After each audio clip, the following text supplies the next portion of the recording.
In this video, we're going to show you how to change the battery in your key fob on your Nissan when you get this message on the screen.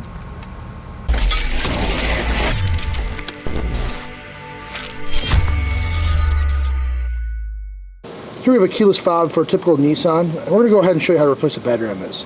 So first thing you're going to do is we're going to roll it over here, and there's a little tab. We're going to push in on the tab and pull out, and this will pull the key out of the way.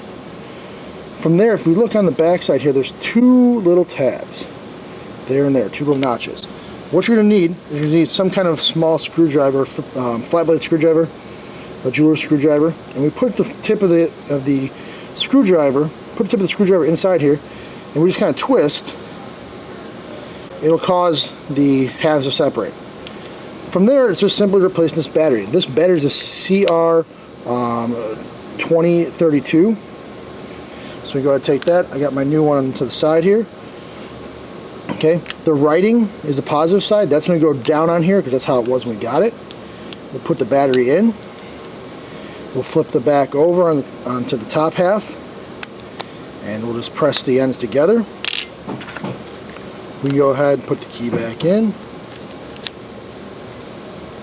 and we are all set. If we go to the car now, the error message should be gone. So we'll get in the car, we'll hit the start button, start it up, and the message on the screen no longer is there saying low battery. Hopefully this helped you out. If it did, give it a thumbs up. If you didn't like it, smash that thumbs down twice. Show me how much you hated it, and we'll catch you on the next one. Thanks.